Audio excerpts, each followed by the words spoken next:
Everyone talks about the first $10,000. How hard it is, how long it takes, how it changes everything. And look, they are right. It does. But here is what nobody tells you. The first 10,000 is not where things actually change.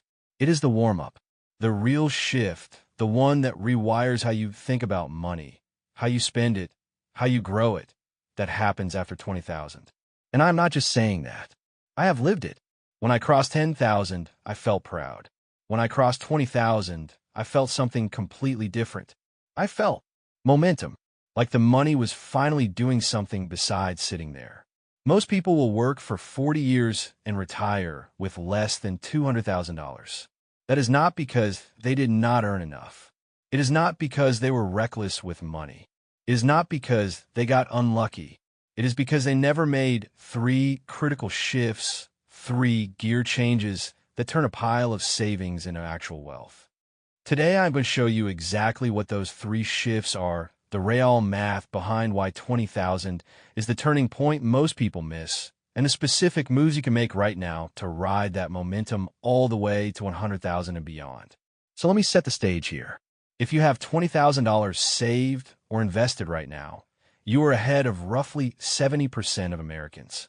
The average person in this country has less than $5,000 in savings. So 20,000 is not nothing. It is a big deal. You should feel good about that. But here is what most people get wrong. They hit 20,000 and they freeze. I know because I did the exact same thing. I had $20,000 sitting in a savings account, a regular savings account, not even a high-yield one, earning basically nothing. And I left it there for almost a year. Why? Because I was terrified of losing it. I had worked so hard to build that number, and every time I thought about investing it, my brain went straight to worst-case scenarios. What if the market crashes? What if I pick the wrong thing? What if I need it tomorrow? That fear has a name. I call it protect mode. And it makes complete sense when you spent years clawing your way from 0 to 20,000. Your instinct is to guard it. You built this thing brick by brick. The idea of putting it somewhere it could shrink feels insane. But here is the problem.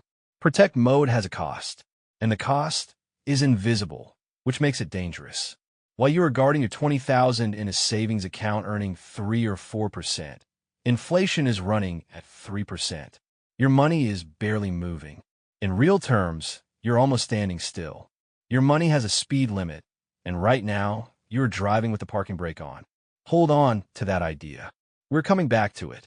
And then there is the myth that makes protect mode even stickier, the idea that 20,000 is not enough to invest, that you need more. That investing is for people with 50,000 or 100,000. That is just not true. If you took $20,000 and put into a broad index fund, that is basically a single investment that holds a little piece of every major company in the stock market and did nothing else, never added another dollar, at an average return of 8%, in 20 years that 20,000 becomes $93,000. You did not add a single centime, and compound growth did all the work. The amount is enough. It has always been enough. What matters is whether you let it move. So if protect mode is the problem, what is the solution? It is not just start investing. That is too vague. What actually needs to happen are 3 specific gear shifts. I call them the 3 gear shifts, and they are the difference between someone who parks at 20,000 for years and someone who hits 100,000 faster than they ever thought possible. Gear 1, you shift from saving to investing. This is the big one. Saving and investing are not the same thing, and I think most people know that intellectually, but they do not feel it until they see the math. Let me show you something. $20,000 in a high-yield savings account at 4% gives you $800 a year in interest. That is fine. That is better than nothing. But $20,000 in a broad index fund averaging 8% gives you $1,600 in the first year. And here is the key, that $1,600 gets added to your base. So the next year you're earning 8% on $21,600. And a year after that, it compounds again and again. Let me make this real. Think about 2 guys, Marcus and David. They are both 27. They both just hit 20,000. Marcus keeps his money in a high-yield savings account. He gets his raises at work, spends a little more each year, nothing crazy, just normal lifestyle creep, which is when your spending quietly rises to match your income. David takes $15,000 out of his savings, puts it into an index fund, keeps $5,000 as his emergency cushion, and sets up an automatic transfer of $300 a month into his investment account. 10 years later, at 37, Marcus has $28,000. David has $112,000. Same starting point, same income, different gear. And this is the part nobody talks about. The gap between Marcus and David is not because David is smarter or luckier or earns more money. It is because David made one decision to shift from saving to investing and then automated it. That is it. Which brings me to gear 2. You shift from budgeting to automating. When you were building your first 10 or 20,000, budgeting made sense. You needed to track where every dollar went. You needed that awareness. But at 20,000, you have already proven you can save. You have a discipline. Now you need a system. I use something I call the 3-account architecture. Account 1 is your operating account. This is where your paycheck lands and where your bills get paid. Account 2 is your safety net. This is your emergency fund, the money you keep in a high-yield savings account that earns a little interest while it waits. You do not touch it unless something breaks. For most people, this is somewhere between $10,000 and $15,000. Account 3 is your growth engine. This is where every spare dollar goes to work. Index funds, retirement accounts, whatever your investment strategy is. The key is automation. You set up automatic transfers so that money moves from account 1 to accounts 2 and 3 on payday before you ever see it, before you ever have the chance to spend it. You're not relying on willpower anymore. You're relying on systems. And then there is gear 3. You shift from protecting to growing. This one is the hardest because it is not about money. It is about your identity. When you were broke or close to it, your entire relationship with money was built around not losing it. Every financial decision was filtered through fear. Can I afford this? What if something goes wrong? What if I need this money? At 20,000, you have a cushion. You have breathing room. And the gear shift is recognizing that your job is no longer to protect this pile. Your job is to deploy it, to put it in positions where it can grow. That does not mean being reckless. It means being intentional. It means looking at your 20,000 and asking, not how do I keep this safe, but how do I make this work harder? Let me put some numbers on this.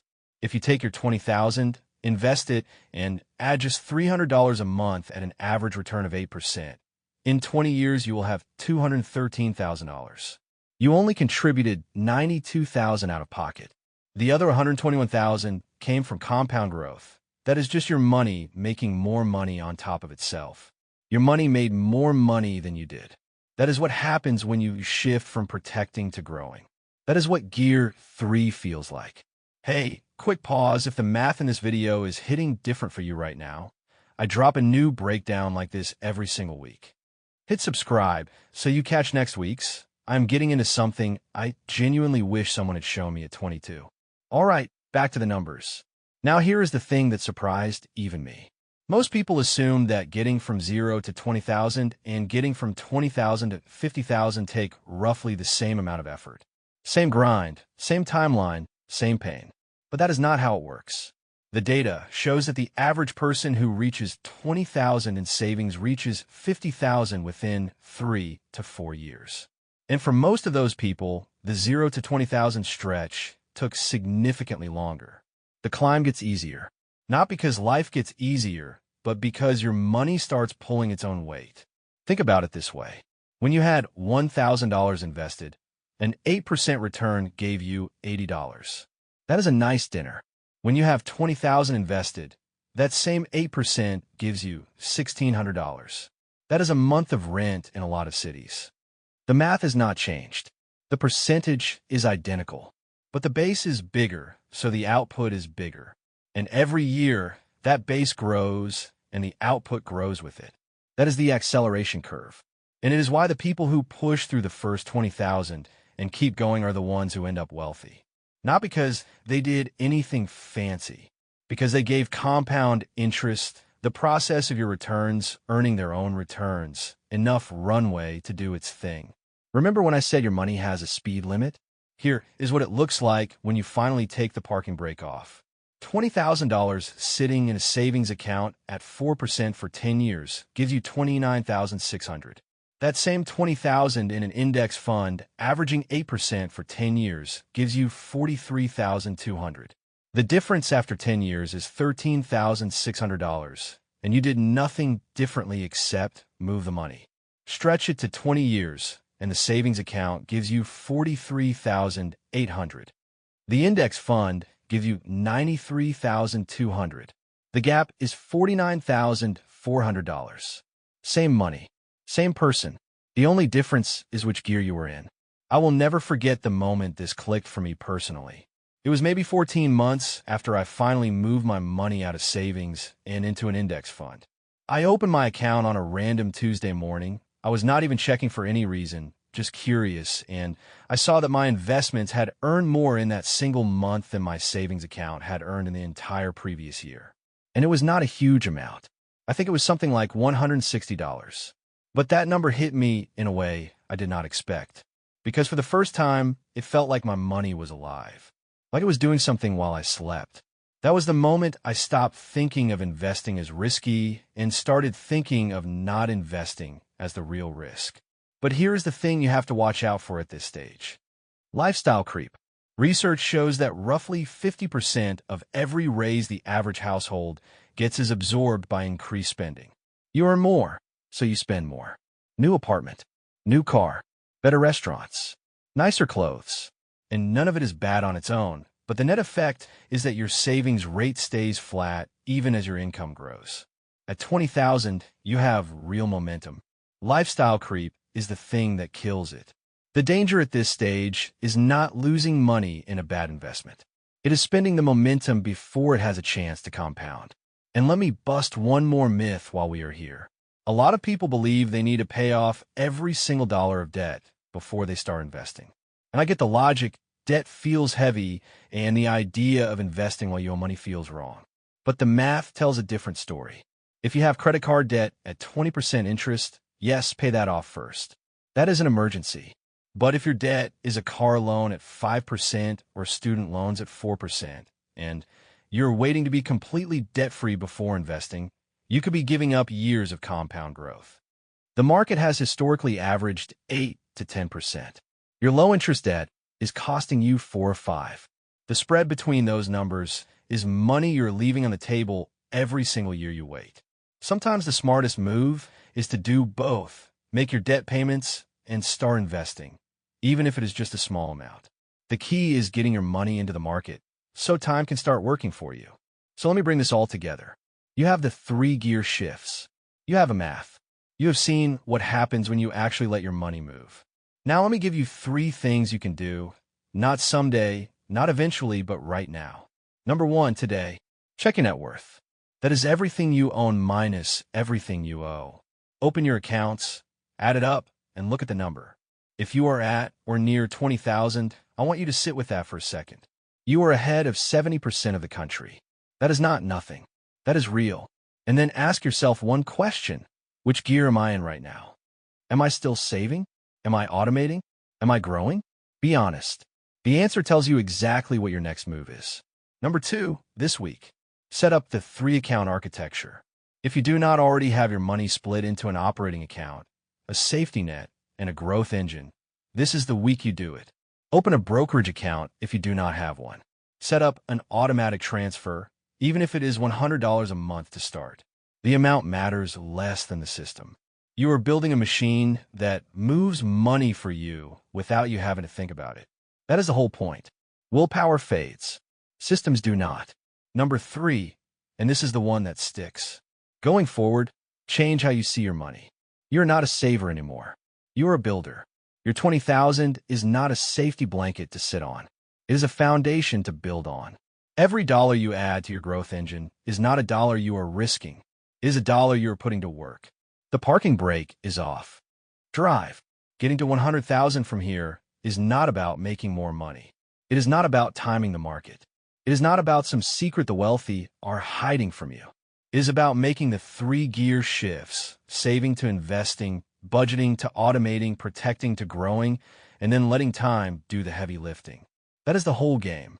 Where are you at right now? Still building toward 20,000? Just crossed it or already passed it? And what is the one thing you're doing differently now that you were not doing a year ago?